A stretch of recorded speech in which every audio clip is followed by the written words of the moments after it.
Dolar makin naik, Indonesia terpuruk. Dan pelemahan rupiah ke kisaran 18.000. Pada perdagangan kemarin rupiah melemah 7% hingga mendekati level 18.000 per dolar Amerika. Rupiah dibuka di level 18.000. Karena kan udah 18.000 ya Pak. Nanti Anda ngeliat saya panik. Enggak. Pada dasarnya BI masih menjalankan kebijakan yang baik, semuanya masih di bawah kendali mereka. Saya serahkan rupiah ke mereka. Perkiraan kalau menurut Pak Imam sampai berapa? Meskipun kalau kita lihat dari beberapa pengamat ekonomi, itu mereka mengatakan itu perkiraan memang bisa sampai 22.000. 22.000 Akhir tahun. Tidak hanya Indonesia saja, bahkan negara-negara Eropa pun saat ini sudah mulai berpikir tentang bahayanya terperangkap dengan dolar.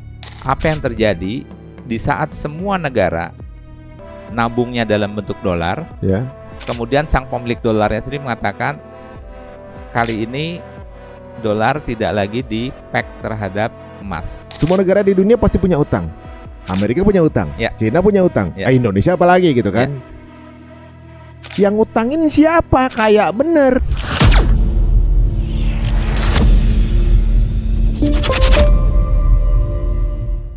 Nah, kita cek apakah benar-benar Indonesia ini bisa bangkit tanpa tergantung dengan dolar, atau apakah dolar menjadi tumpuan utama ekonomi bangsa ini? Kita ngobrol dengan ini nggak tanggung-tanggung. Kita ajak ngobrol dirut dari Bank Syariah tertua di Indonesia, Pak Imam Sabtono. Assalamualaikum warahmatullahi wabarakatuh. Waalaikumsalam warahmatullahi wabarakatuh. Alhamdulillah belum sempat nyalamin Pak Imam nih soalnya nih. Pak Imam terakhir di sini setahun yang lalu, 2 tahun yang lalu ya? 2 tahun yang lalu. 2 tahun yang lalu. 2 tahun yang lalu. Pak Imam, sekarang dolar berapa terakhir ya? 18.000 dah ya?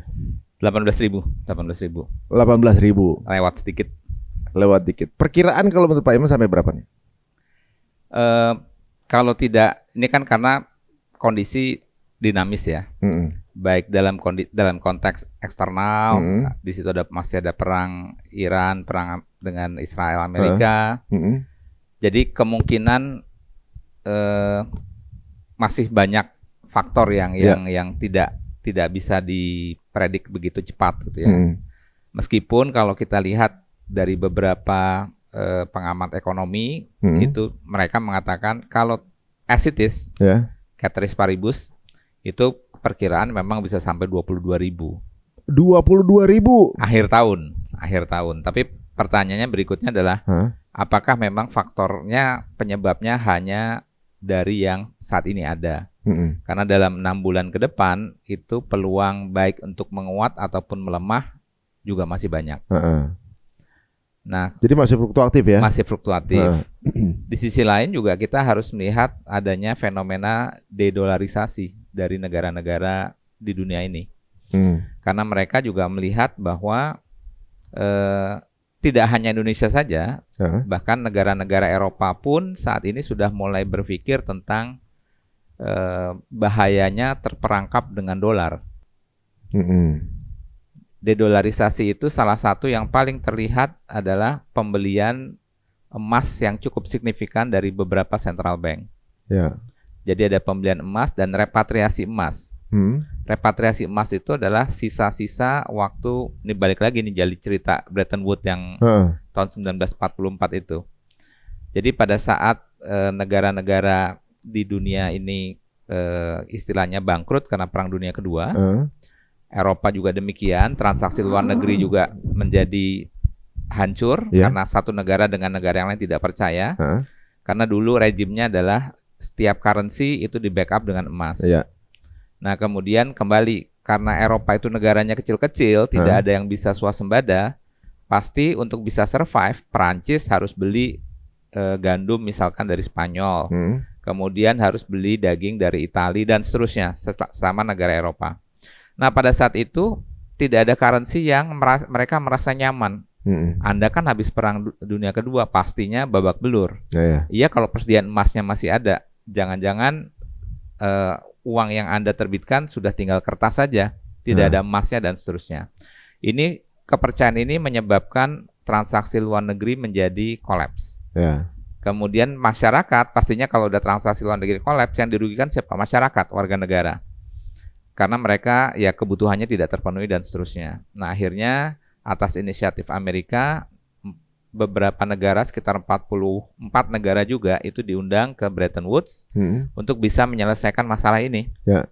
Dan akhirnya singkat cerita mereka menyetujui dolar lah yang dipakai untuk unit transaksi antar negara pada saat itu.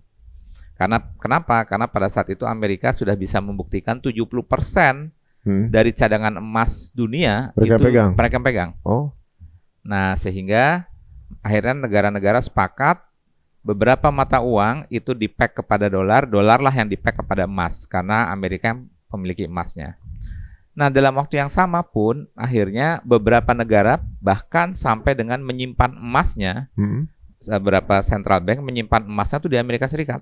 Tambah lah gitu. Prancis, kemudian Inggris dan seterusnya. Nah, barulah mulai krisis dolar yang pertama itu terjadi pada saat Nixon tahun 1971. Di mana pada saat Amerika mau membiayai perang Vietnam, dia defisit anggaran yang luar biasa, cetak dolar yang begitu banyak. Dampaknya kertas yang ada itu sudah tidak lagi di backup oleh cadangan emas. Nah, disinilah akhirnya warga dunia sadar, ini saya sebut sebagai kesadaran yang pertama. Meskipun kesadaran yang pertama ini tidak cukup. Kenapa tidak cukup? Ya karena gini, kesadaran pertama adalah tiba-tiba Nixon mengumumkan kepada warga dunia, wahai warga dunia, mulai saat ini dolar tidak lagi di-peg dengan emas. Malah statement itu. Mau percaya syukur, nggak percaya ya udah. Nah, pertanyaan berikutnya lantas, kenapa kita masih percaya dolar? Ya karena pada saat itu seluruh cadangan negara-negara, tabungan negara-negara, jadi pada saat dia terjadi surplus perdagangan, kemudian ya tadi dia rakyatnya bekerja, kemudian menghasilkan barang dan jasa, dijual ekspor, ada surplusnya, semua disimpan di dolar. Nah, pada saat Amerika mengatakan boleh percaya, boleh tidak, kira-kira kita ngebayangin apa yang terjadi di saat semua negara nabungnya dalam bentuk dolar, kemudian sang pemilik dolarnya sendiri mengatakan kali ini dolar tidak lagi di-peg terhadap emas. Ini terserah floating saja, mengambang, silakan Anda percaya atau tidak. Ini jebakan pertama. Kenapa? Ya karena akhirnya seluruh bangsa di dunia menyatakan, ayolah kita sepakat dolar ada nilainya. Karena kalau nggak ada, percaya tuh mereka. Ya karena kalau nggak ada nilainya, dia menjadi bodoh di mata warga negaranya sendiri. Iya, jadi kertas aja sebenarnya kan. Jadi kertas saja. Nah, sementara seluruh surplusnya sudah tertanam di US dollar. Nah, jadi ya sudah. Akhirnya semua negara bersepakat bahwa ya US dollar tetap ada nilainya. Tapi di sini pun sebenarnya sudah menjadi alert yang pertama. Gitu. Nah, kita bisa bayangin ada sebuah negara di mana kalau negara lain itu ingin mendapatkan dolar, dia harus memproduksi barang dan jasa. Sementara buat Amerika sendiri kan sebenarnya hanya nyetak. Tinggal ngeprint dan dia bisa beli barang di seluruh negara. Nah, ini yang kemudian, tapi di sisi lain konstelasinya juga semakin berubah tatkala surplus negara-negara yang tadi itu kan semua disimpan dalam bentuk US dollar. Karena kembali lagi kenapa mereka mau menyimpan dalam bentuk US dollar, ya ini kita bicara sistem infrastruktur yang ada di masyarakat global. Contoh misalkan reserve sebuah negara itu saat ini hanya dipegang oleh 5 mata uang yang disebut dengan special drawing rights. Itu adalah US dollar, yen, kemudian euro, sampai saat ini. Baru masuk renminbi, makanya tadinya hanya 4 plus emas. Emas termasuk antara 4 ya? 5 jadi? Jadi 4 currency plus emas. Sekarang 5 itu karena masuk renminbi itu di tahun, kalau nggak salah sekitar tahun 2018. Pound malah nggak ada ya? Kenapa? Pound, nggak ada pound. Pound, ya, euro, pound ada. Euro, yen, pound, dolar. Dolar, oke. Plus emas. Nah, kemudian ditambah renminbi terakhir. Nah, itu di 2018 itu pun juga hasil kerja keras China dengan One Belt Road-nya. Karena waktu itu IMF menyebutkan bahwa untuk bisa masuk ke dalam mata uang yang diperhitungkan dalam reserve itu harus memegang sekian porsi dari perdagangan dunia, kurang lebih seperti itu. Nah, oleh karenanya Cina waktu itu membuat strategis demikian rupa dengan One Belt Road Project-nya, negara dikasih hutang, ditawari hutang untuk bangun proyek macam-macam. Saya pinjamin dalam bentuk renminbi atau yuan, tetapi nanti teknologi, kemudian sumber daya human resource-nya semuanya yang mengerjakan kontraktornya dari China. Nah, dengan demikian maka tercatatlah transaksi luar negeri dalam bentuk China. Nah, atas dasar itu dia akhirnya bisa memblame IMF. Saya sudah mencapai sekian persen dari transaksi luar negeri dunia, maka Anda sudah tidak punya lagi benteng menyatakan bahwa renminbi tidak bisa dipakai sebagai reserve. Nah, disitulah kemudian renminbi masuk. Nah, tetapi yang tadi saya kembali ke cerita tentang de-dolarisasi, pada saat setelah Bretton Woods kemudian sampai dengan krisis mortgage itu tahun 2010, itu reserve negara-negara di dunia itu mayoritas adalah currency. Tapi setelah krisis mortgage 2010 mulailah mereka bank-bank sentral itu banting setir menambah stok emasnya. Dolarnya didam keluar. Oh, yang krisis dulu properti segala macam. Nah, mencapai puncaknya justru pada saat Rusia menginvasi Ukraina. Kemarin ini? Iya. Itu yang kesadaran kedua. Kenapa?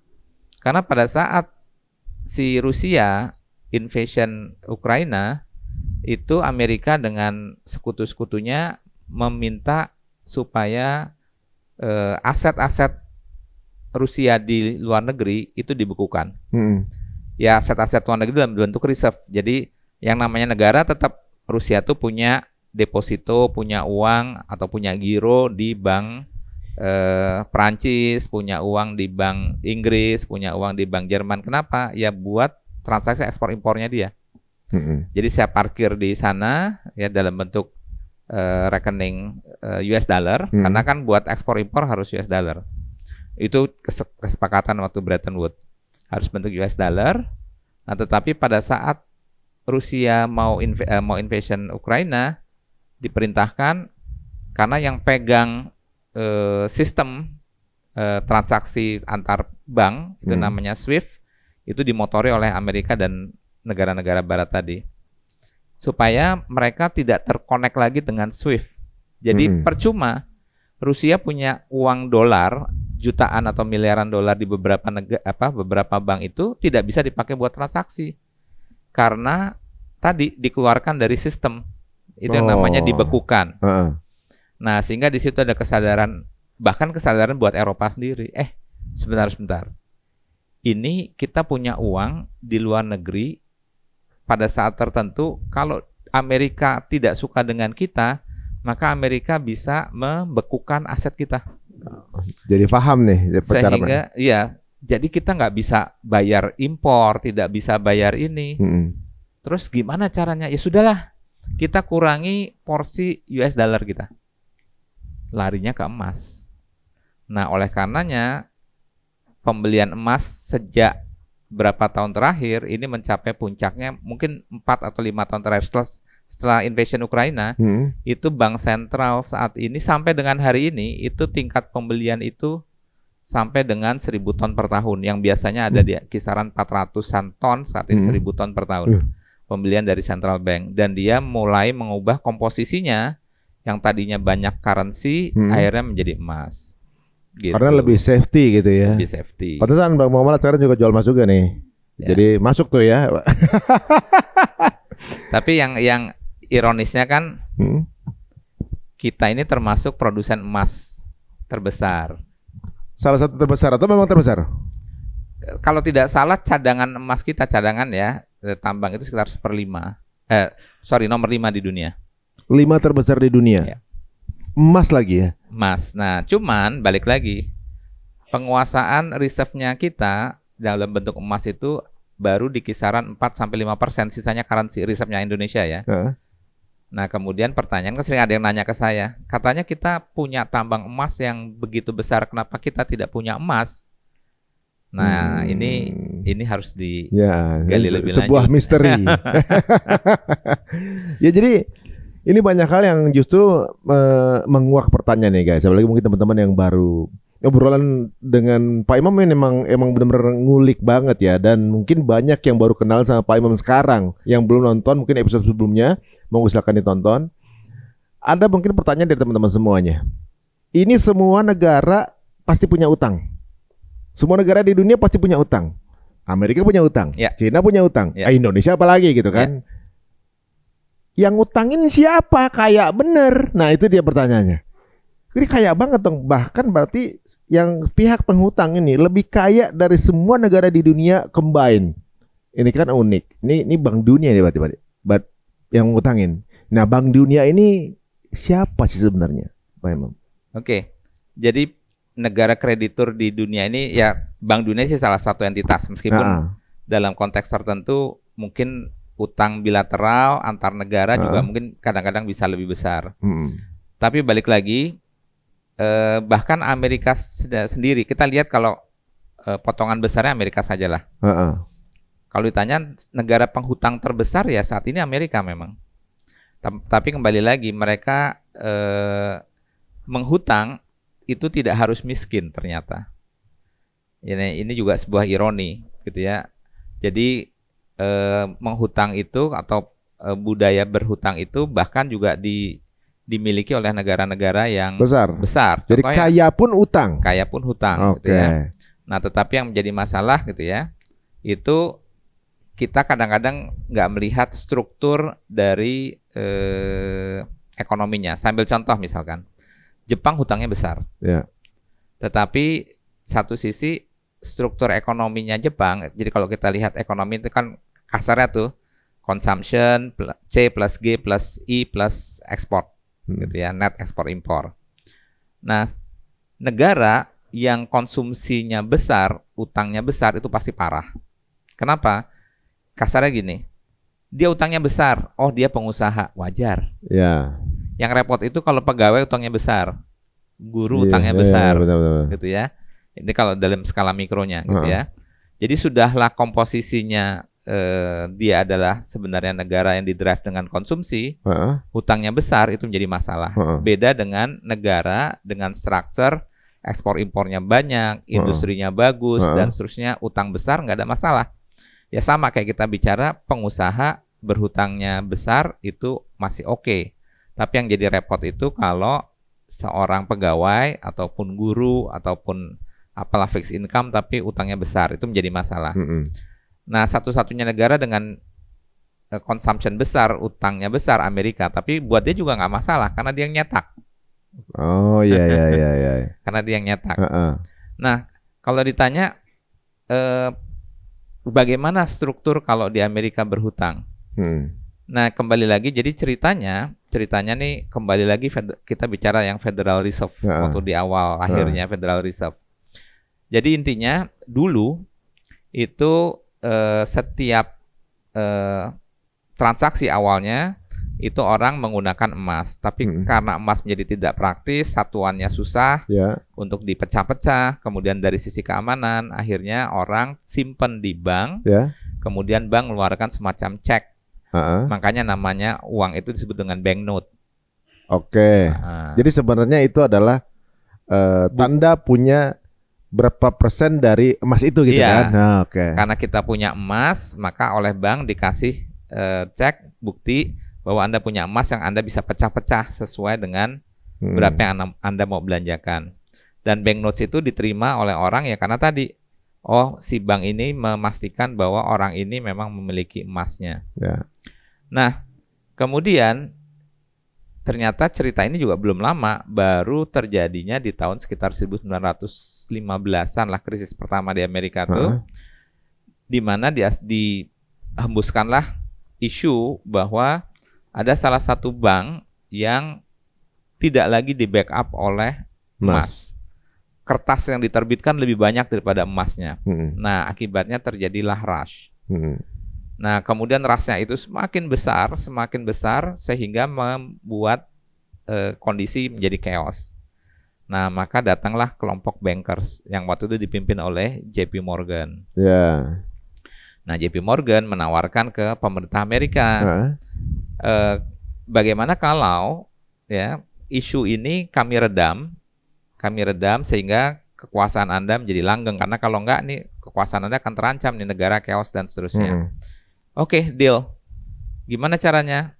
Ya kita punya cadangan emas yang cukup, kita lakukan bailout bank-bank yang tadi, gitu ya. Tetapi ada harganya. Harganya apa? Harganya adalah Anda harus menyetujui berdirinya Federal Reserve. Nah, Federal ini pun juga baru terbongkar kira-kira 25 tahun sampai 30 tahun setelah baru tahu. Nah, Federal Reserve itu apa saja? Pertama, hanya Federal Reserve lah yang boleh mencetak kertas. Tadinya semua bank boleh. Kemudian seluruh emas yang ada di bank-bank itu dikumpulkan jadi satu dengan alasan kami bisa mengontrolnya. Nah, kemudian hanya Federal Reserve yang boleh menyetak uang. Dan ternyata mereka itu sebenarnya bukan kuasi dari negara, dia perkumpulan swasta. Oh, ini The Fed ini. Iya, dari kelompok tadi bankers Yahudi tadi. Nah, maka lahirlah Federal Reserve. Kekuasaan dia masih kurang juga sampai terjadi krisis lagi di tahun 1929 sampai 1930. Waktu itu Presiden Amerikanya Franklin Delano Roosevelt, dia mengeluarkan, biasalah, ini kalau kita chaos, kertas kita atau uang kita menjadi kurang berwibawa, oleh karenanya kita harus tambah lagi emas. Nah, gimana cara tambah emasnya? Dikeluarkanlah dekret presiden pada saat itu, seluruh emas yang ada di rumah tangga harus di-store ke negara. Jadi semua misalnya perhiasan dia, emas batang. Oh, batangan. Emas batangan. Oh, dulu orang nyimpen ya? Orang Amerika itu tidak boleh punya emas batangan sampai tahun 1971. Kalau punya dianggap bisa kena ancaman penjara sampai 10 tahun. Ngeri juga ya. Nah, itu demi untuk ngambilin semua aset emas itu. Ya, akhirnya aset emas itu berpindah lagi ke Federal Reserve.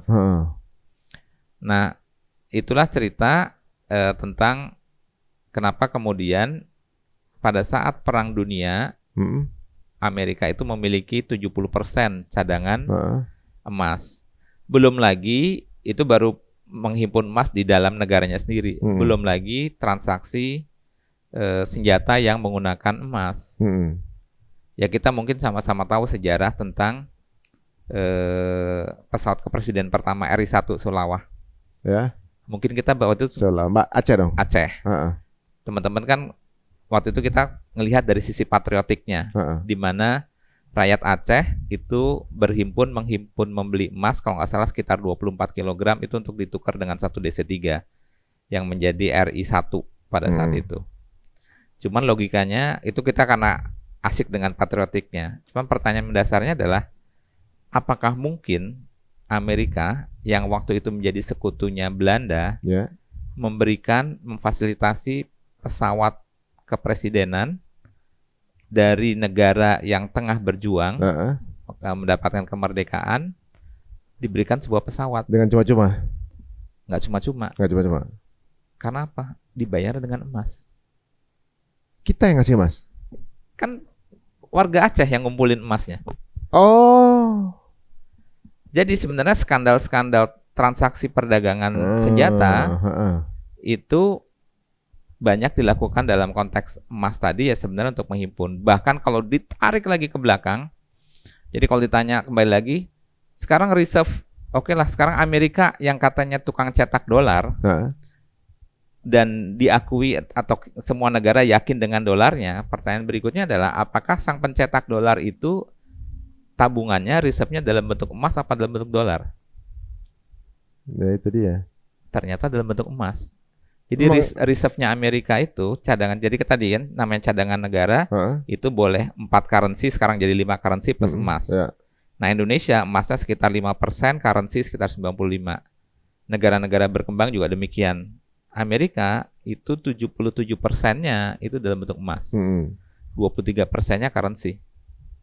Artinya dia sendiri yang mencetak currency sendiri nggak yakin dengan kertasnya. Oh gitu. Dia lebih merasa nyaman dengan emas. Demikian juga negara-negara Eropa. Negara di luar Eropa? Dolar. Currency. Nah. Atau mereka yang ngarahin gitu? Enggak juga, karena kembali lagi mereka tahu ya karena sejarah dari mereka sendiri ya tahu persis ya mungkin gitu ya. The powerful daripada emas. Jadi kalau kita lihat yang namanya Perancis, kemudian Jerman, semualah Belanda, Portugis, Yunani bahkan sampai itu reserve terbesar mereka adalah emas. Nah, cuman cerita emas lagi kan kita kemudian bertanya, kok bisa negara-negara Eropa itu memiliki emas, cadangan emas yang besar kali ini, tapi kan tidak ada tambang emas di Eropa. Itu ceritanya waktu Gold, Glory, and Gospel. Oh, kenapa ada goldnya itu? Karena dalam pencarian untuk emas. Jadi tahun 1493 waktu ada Traktat Tordesillas, jadi kepausan itu membagi dunia menjadi barat dan timur. Nah, dengan semangat gospel, semangat menyebarkan itu, tetapi disisipkan di situ adalah gold, glory, and gospel. Nah, si Spanyol disuruh bergerak ke barat, Portugis bergerak ke timur. Nah, jadi cerita tentang genosidnya suku Inka, suku Maya itu sebenarnya karena di situ ada tambang emas. Jadi emas-emasnya itulah yang kalau kita buka sejarahnya berapa besar pencurian emas yang dilakukan oleh bangsa-bangsa kolonial tadi, Spanyol, Portugis, Belanda dan seterusnya. Makanya kalau ditanya kenapa saat ini mereka cadangan emasnya kok tinggi-tinggi sekali ya? Ada yang 75%, rata-rata di atas 70%. Setelah puluhan tahun mereka ya melakukan aksi-aksi itu ya. Jadi banyak loh kayak misalnya di Aborigin gitu. Indian, di Latin. Yang pasti sudah terbukti adalah suku Maya Inka itu salah satunya emas mereka dibawa ke Spanyol. Oh, gitu. Jadi kalau kita lihat sih sebenarnya para pelakunya kalau sampai sekarang ini orangnya dari pihak yang sama gitu ya. Pelaku-pelaku itunya. Dan kalau dilihat memang Bretton Woods itu sebenarnya satu sisi Bretton Woods itu adalah pemindahan tongkat estafet dari Eropa yang dipimpin Inggris ke Amerika. Nah, kita nggak tahu nih cerita yang ini apakah kemungkinan ada keseimbangan baru ya terkait dengan peperangan ini. China luar biasa hebatnya, sabarnya gitu ya. Sabarnya sampai dengan renminbi akhirnya bisa head to head dengan dolar gitu ya. Dan kita juga ngelihat beberapa, jadi proses dedolarisasi ini buat Amerika adalah sebuah ancaman karena kalau transaksi sudah tidak menggunakan dolar, maka kesaktian mereka akan hilang. Ya akhirnya terbukti bahwa dolar hanya sekedar kertas yang disepakati nilainya. Nah, makanya kemudian kita kenal juga cerita tentang invasion Irak, invasion Libya. Itu ada hubungannya dengan Mas Mo? Yang pasti atau oil? Kalau Irak dia sudah waktu di tangan Saddam Hussein, dia ingin mengubah transaksi minyak, dia terima tidak lagi dalam bentuk US dollar. Jadi kalau misalnya gini, transaksi terbesar di muka bumi ini salah satunya adalah transaksi energi. Nah, selama transaksi energinya menggunakan dolar, maka demand dolar itu tinggi. Tetapi kalau ada sang pemilik barang yang bersedia untuk barangnya dijual atau dibeli tidak menggunakan dolar, maka demand dolar kan turun, dolar akan jatuh. Maka Amerika khawatir sekali kalau ada negara-negara penghasil raw material yang tadi yang besar kayak energi, minyak dan seterusnya bersedia tidak menggunakan dolar. Wah, ini ancaman. Oh, jadi kayak BRICS itu ancaman dong. Ancaman. Oh, jadi kalau keputusan politik Indonesia masuk BRICS sesuatu yang nggak seksi di Amerika. Kurang lebih, tapi tetap makanya di sini ada tarik ulur kan. Ada pasti akan tadi melibut ancaman kan BRICS. Kemudian yang berikutnya ya ini salah satu yang ini adalah QRIS misalkan. Heeh. QRIS, Mengancam juga tuh QRIS. QRIS itu kan transaksi alat transaksi yang bisa langsung direct Heeh. dari tempat transaksinya jadi kasarnya clearingnya terjadinya di Indonesia. Oh. Kalau dulu itu sebagian besar itu adalah pakai Visa dan Master. Mm-mm. Visa dan Master itu semuanya, misal saya transaksi pakai rupiah, Mm-mm. ya pakai rupiah. Tetapi berikutnya transaksinya di mana? Misalkan transaksinya di Malaysia. Ya. Transaksi di Malaysia kan kursnya ringgit. Heeh. Nah, karena settlementnya Visa, Mm-mm.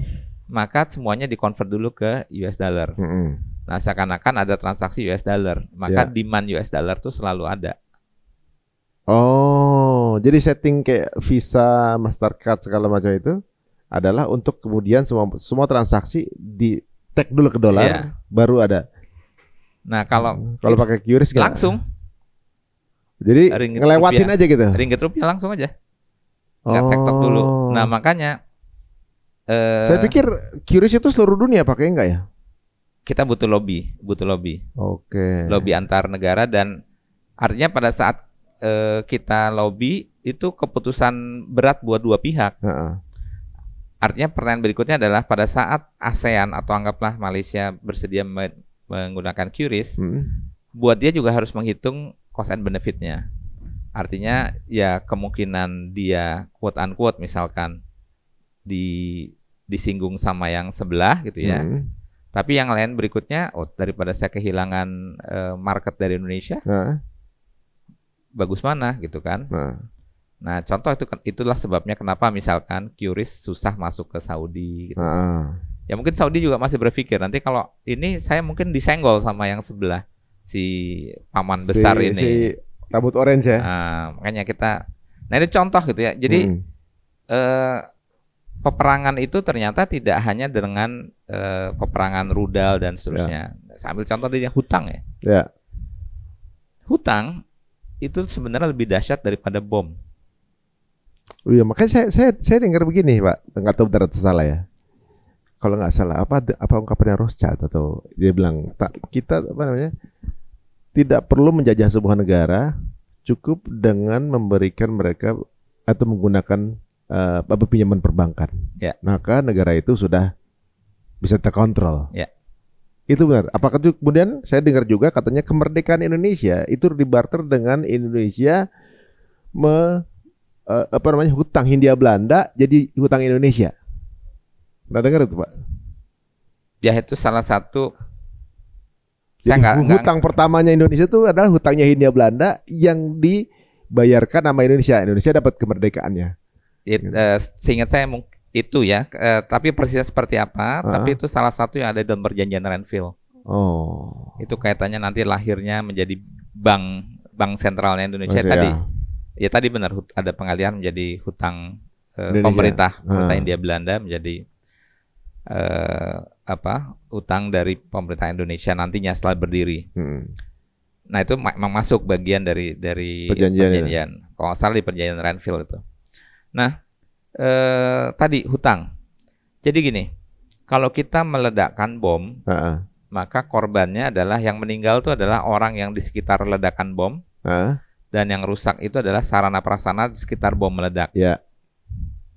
Tapi kalau kita meledakkan hutang, maka sarana prasarana masih bisa kita miliki, masih bisa berjalan, kepemilikannya beralih. Orang yang ada tidak perlu mati, cuman dia berubah dari yang merdeka menjadi slave. Berubah kepemimpinannya, berubah kepemilikan gitu. Oh. Dan kalau utangnya begitu besar, anak yang akan lahir pun sudah menjadi budak kita. Jadi bisa jadi tuh negara tuh diakuisisi gitu. Iya. Kalau kita ngeledakin bom, pabrik harus kita bangun lagi. Orang yang meninggal, misalkan tenaga kerja, kita harus cari lagi dari mana. Tapi kalau kita ledakan hutang, maka konsesi pabrik, konsesi pelabuhan itu pindah tangan. Orang yang ada yang tadinya akhirnya menjadi pegawainya kita. Kemudian kalau utangnya masih banyak pun, anak yang belum lahir pun juga nantinya menjadi buruhnya kita. Dan dia harus terus mengangsur sebagai pembayar pajak untuk bayar hutang kita. Padahal dia baru lahir. Baru lahir. Jadi kalau misalnya ada orang berhutang dengan jaminan rumah misalnya. Ya.